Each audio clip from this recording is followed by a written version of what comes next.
¿Qué tal? Bienvenidas y bienvenidos a El Derecho y los Derechos en Serio, espacio de reflexión y diálogo sobre democracia constitucional, transformaciones sociales, libertades y derechos.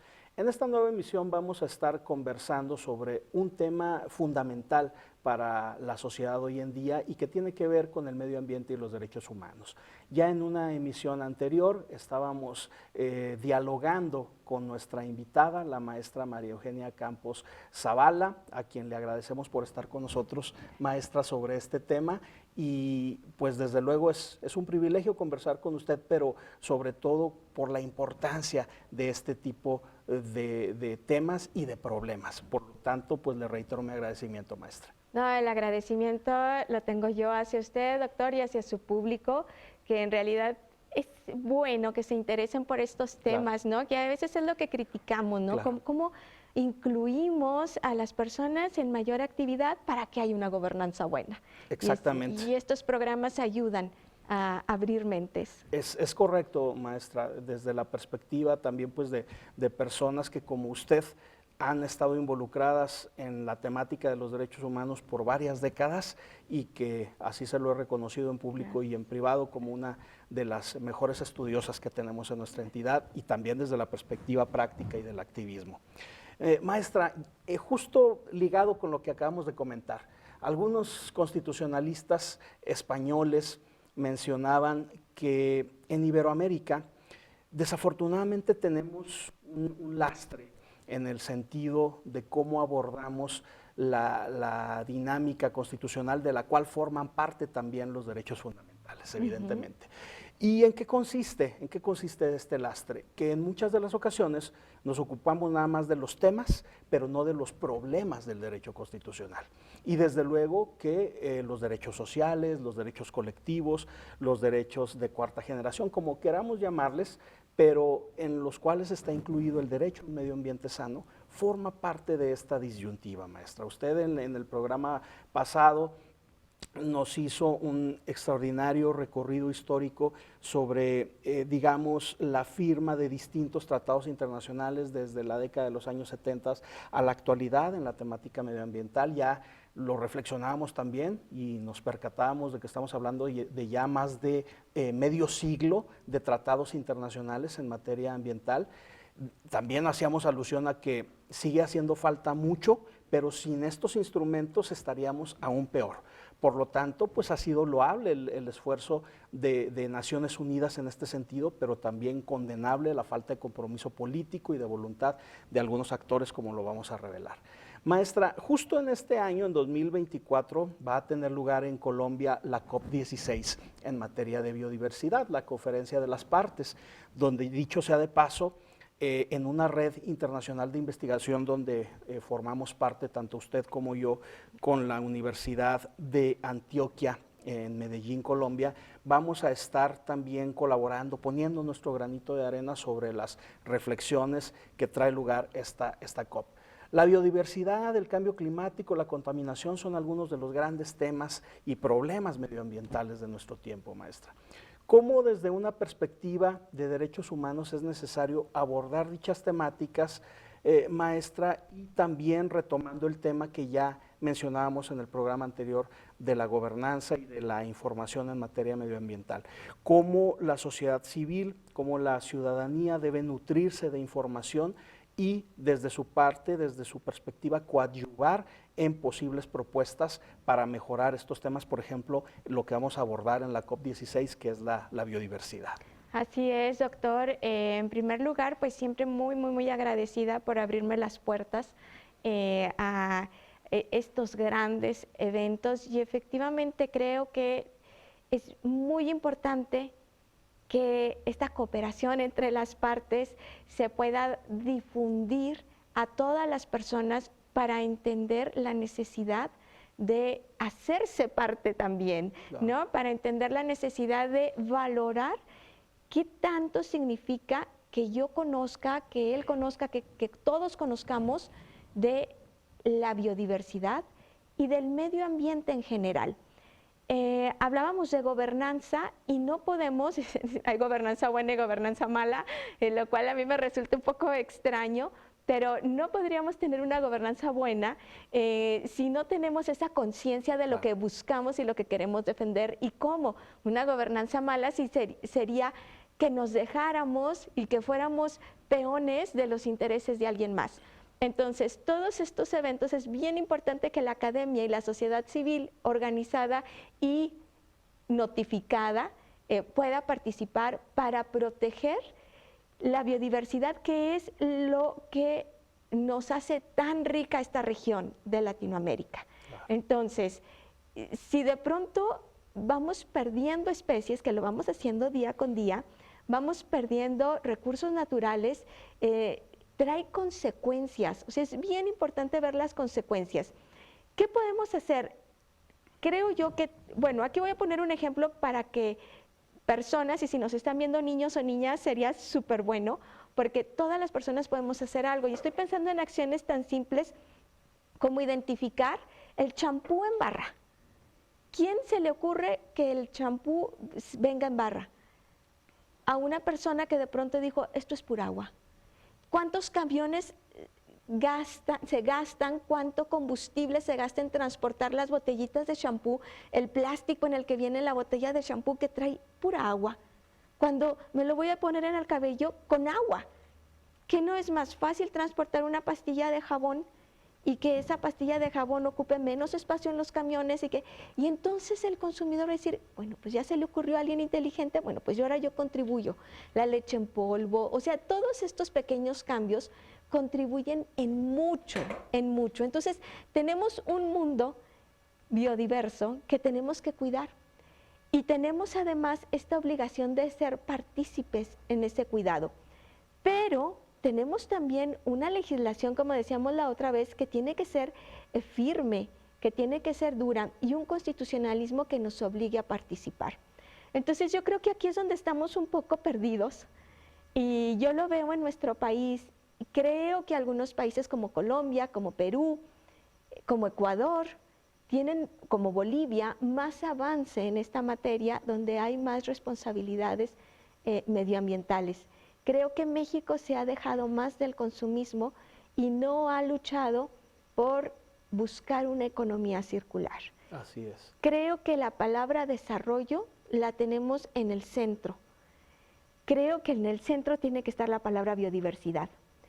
Esta palabra desarrollo ha sido peligrosa porque buscamos que la economía nos lleve a desarrollarnos en lo individual cada vez más y más, pero pusimos como pretexto el desarrollo y por eso los ODS, pues que sí que son muy buenos, nos han ayudado, pero creo yo que ya tendríamos que pensar en algo más, porque una economía circular y obligar que los tratados comerciales tengan en cuenta esta forma circular de hacer economía, donde lo más importante es preservar el recurso ya existente. O sea, en una economía circular vamos a utilizar al máximo lo que ya tenemos y no vamos a buscar sacar un nuevo recurso, porque si explotamos para sacar un nuevo recurso, un nuevo mineral, un nuevo plástico, pues ya deja de ser economía circular, le tenemos que dar la vuelta totalmente y utilizar los recursos ya existentes. Al tener esta economía forzada, ahora sí que documentos y también no solamente documentos jurídicos, sino la conciencia de que esa sea nuestra economía, pues vamos a tener también una mejor forma de cuidar la biodiversidad. Acaba de mencionar usted algo muy importante, maestra, que también en ocasiones solemos dejar de lado, y que tiene que ver con el discurso del Estado de Derecho, de la cultura de la legalidad, pero sobre todo de una cultura constitucional y de una cultura de derechos fundamentales cuando hablemos de medio ambiente. Cuando verdaderamente transitemos del miedo, del temor a las represalias por daños medioambientales a un estadio de cultura, a un estadio de concientización, como se predica, por ejemplo, en las socialdemocracias europeas, en el norte de Europa, los 5 países escandinavos, predican con el ejemplo y existe una conciencia de que el respeto por la ley y por el medio ambiente es lo mejor que podemos hacer y es lo que más nos conviene a todas y todos, porque como decíamos en un programa pasado, el derecho a un medio ambiente sano, maestra, involucra cuestiones de esta región con impacto en Europa, en Asia y viceversa, y también el derecho humano a un medio ambiente sano, por esa razón, lo catalogamos como un contrato entre generaciones, algo que también usted enfatizaba en el programa pasado. Lo que hagamos en esta generación o dejemos de hacer impactará de forma ineludible en los próximos 20, 30, 40 años, en donde quizá ya sea demasiado tarde para contrarrestar todas las emisiones de dióxido de carbono que estamos generando, el cambio climático que se está tornando, si no es que ya lo es, irreversible, lo que acaba de mencionar también usted sobre el impacto ambiental del consumo, y de entonces cómo en general debemos todos sumarnos con pequeñas acciones para lograr esa economía circular de la mano de una ecología abierta, una ecología cosmopolita, maestra, que es lo que también se pretende generar a través de cuestiones como la COP16, que va a tener lugar en Cali, en Colombia, pero que asisten cerca de 200 representaciones nacionales, lo cual nos habla de cómo se trata de una problemática global y de cómo también a veces tenemos que pensar local pero actuar global, y que esto es fundamental desde la óptica medioambiental. Maestra, yo quisiera preguntarle, en el caso de nuestro estado, aquí en Durango, que hemos sido víctimas de sequías en años pasados, como no se tenía, digamos, de 15 años para atrás, pero en los últimos 3 lustros hemos acudido a periodos prolongados de sequía que han afectado las cosechas, muchas cabezas de ganado también desafortunadamente se han perdido. En Durango, ¿cómo podemos hacer nosotros para involucrar verdaderamente a la ciudadanía en estos temas medioambientales, y cómo usted observa el panorama en nuestra entidad, que dicho sea de paso es rica? Ya que hablamos de biodiversidad, y ya que hablamos del tema también de las zonas geográficas y climáticas, aquí tenemos semidesierto, aquí tenemos sierra, llanos, valles, y que en realidad también es una problemática muy puntual. ¿Cómo usted observa este panorama, maestra? Sí, doctor, muchas gracias. Que efectivamente Durango, creo yo que es tan rico en biodiversidad, pero además tenemos uno de los mejores climas todavía. Claro. O sea, es increíble cómo podemos sobrevivir en invierno y sobrevivir en verano, y que sí que a veces tenemos picos de calor y picos de frío, pero que en realidad nuestro clima es envidiable. Y eso lo tenemos que cuidar y proteger. Entonces, desafortunadamente puede ser la causa por la cual no hacemos conciencia, porque estamos cómodos, cómodas. Pero creo yo que en Durango hace falta fortalecer más la legislación, y que con una legislación firme, clara, una legislación aplicable, entonces podemos también echar a andar muchos otros mecanismos. Siempre voy yo pensando en de abajo para arriba, pero es muy importante también pensar de arriba para abajo para crear estos mecanismos de cultura. Se dice que cuando hay una necesidad, pues se tiene que rescatar esa necesidad, ¿no? Y que muchas veces esa necesidad nos aparta del medio ambiente. Esto podríamos caer en un populismo, y es lo que a mí me preocupa que caigamos. Cuando se legisla para satisfacer estómagos con hambre, es bueno satisfacer estómagos con hambre, pero antes que eso tendríamos que tener un proyecto. Y si tenemos un proyecto ecológico, un proyecto de ley, en donde se respeten los mecanismos internacionales que ya tenemos, en donde se escuche a las personas conocedoras del medio ambiente, entonces esas leyes nos van a ayudar a no terminarnos con el medio ambiente, a seguir preservando lo que ya tenemos. Así que creo yo que en Durango nos falta una legislación muy firme, bien aplicada. Yo sé que tenemos patrullas medioambientales, pero en realidad no nos la creemos mucho. Ni las personas, ni las autoridades, ni nadie. creo que hace falta esa ley firme, clara, que no admita ponderación, para poder tener ya un esquema sólido de donde las siguientes generaciones, los niños y las niñas, van a saber lo que se debe hacer. No lo que creo que está bien o lo que me parece que es bueno, sino lo que se debe hacer. Suena a lo mejor muy drástico y muy duro, pero en realidad es que esa ley la podemos no tomar arbitrariamente, sino trasladarla de tratados internacionales, de otro tipo de legislaciones que ya funcionan. Creo que en Durango ese es un gran problema y en todo México. Las necesidades, el hambre nos están llevando a darle menos importancia al medio ambiente. Y es que como usted también bien menciona, maestra, cuando tenemos una claridad normativa, cuando esas normas en verdad se hacen lo más sencillas posibles, son también mucho más fáciles de aplicar. Y esto conlleva necesariamente a la mejora del Estado de Derecho, a la mejora de lo que mencionábamos hace un momento, de esa cultura de la legalidad, que no es una cultura de la legalidad cualquiera, sino una cultura de la legalidad reforzada, a la luz de esto que también referíamos, que menciona Ferrayoli, de los límites constitucionales. Debemos observar una cultura constitucional y una cultura de derechos fundamentales. Usted mencionaba, por ejemplo, el caso de Ecuador, en donde la temática medioambiental también ha ido avanzando a comparación de otros lugares en América Latina. Allá esta noción de la Pachamama, esta noción de la naturaleza vista a la luz también, pues digamos, de desarrollos históricos, de sus etnias nacionales y demás, les hace tener una conciencia mucho más acabada y mucho más desarrollada que la que tenemos, por ejemplo, aquí en México. Aquí, igual que en otros lugares del mundo, afortunadamente hemos ido avanzando en algunos temas de derechos de los animales, específicamente de los animales de compañía doméstica, que también algunos desarrollos jurisprudenciales interesantes que hablan ya de las familias multiespecie, que ya hablan de cómo perros, gatos forman parte de la familia. Sí, está muy bien, pero ¿qué sucede con el tema de la biodiversidad y esa fauna silvestre que se encuentra en peligro de extinción? Con esta clasificación, este semáforo que llevan a cabo WWF y otra serie de organizaciones internacionales en materia de biodiversidad, y que cada vez se suma más a la lista.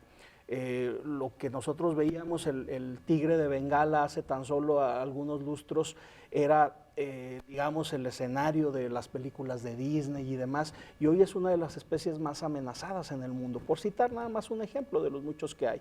Entonces, es necesario concientizar también a niñas, niños y adolescentes.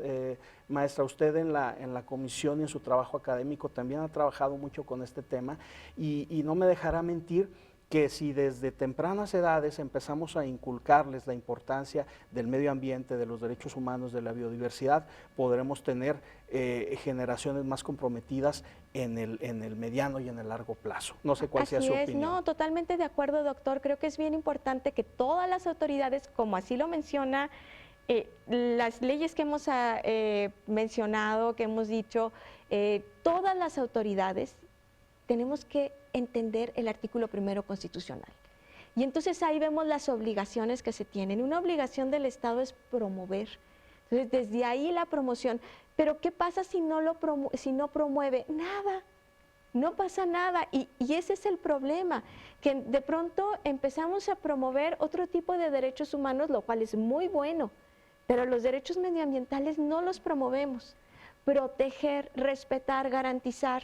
Y entonces sí que tenemos estas leyes y que la protección a los seres sintientes, pero ¿qué pasa si no se cumplen? Nada, porque entonces el Estado no está cumpliendo con sus obligaciones, y debemos de ver que tiene que haber la garantía por el incumplimiento de las obligaciones del Estado sin excusa. O sea, el medio ambiente no es para después, y eso lo hemos entendido, y México lo ha firmado en compromisos. Y si México lo firmó, entonces Durango también está obligado, porque somos una federación. Entonces el Congreso de Durango está obligado a legislar y está obligado a sancionar también en caso de incumplimiento. Son esas obligaciones constitucionales que se nos hacen fácil para otro tipo de derechos, pero no para los de medio ambiente. Y creo yo que ahí radica todo. que lo vemos como algo secundario. La función del Estado de respetar. O sea, ¿qué es lo que va a hacer para respetar el medio ambiente sano? Cuando ni siquiera tiene la posibilidad de tener los vehículos que utiliza bien afinados. Así es. El derecho a un medio ambiente sano, maestra, no es nada más, es muy importante, pero no es nada más la posibilidad de tomar agua limpia y potable, de respirar aire limpio, sino también abarca todo este tema de la biodiversidad y de que en esa biodiversidad se conserven las especies. Es decir, por virtud de mi derecho a un medio ambiente sano, el Estado, como dice también ese artículo 4º constitucional en su párrafo 5º, garantizará el cumplimiento del derecho a través de una serie de acciones, de políticas públicas, de lineamientos, de planes y programas específicamente destinados a ello, lo cual desafortunadamente no sucede así en la realidad. Y entonces hay una disociación, hay una separación entre lo que nos pueda decir la norma y el cumplimiento efectivo de la misma, lo que el propio Kelsen lo referenciaba con algo tan sencillo como esta distinción entre la validez y la eficacia de las normas. Exactamente. La validez es nada más la existencia de la norma en cuanto tal y la eficacia es su efectivo cumplimiento, lo cual no se da en ese sentido, maestra. Exactamente, o que pudiéramos nosotros hablar de una constitución, según la clasificación de la Weinstein, una constitución meramente nominal. Así es, ¿Sí? y la suma, como dice Lasalle, de la suma de los factores reales de poder. Así es. Que a nosotros, a usted y a mí como constitucionalistas garantistas formados en la tradición de Ferraioli, desde luego que nos puede resultar chocante, pero analizando la realidad social, pues desafortunadamente en algunos casos nos damos cuenta que esos poderes fácticos pueden llegar a dominar. Maestra, ¿algún comentario final porque desafortunadamente se nos está acabando el tiempo?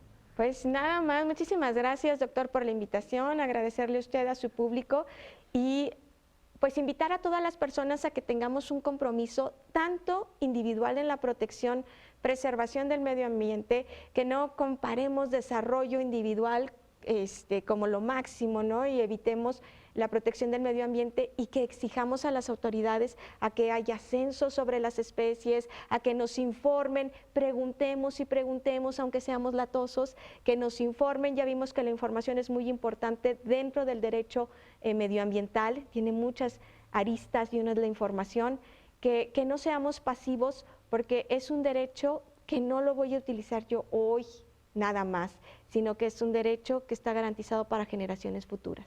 Maestra, pues como siempre ha sido un privilegio poder conversar con usted.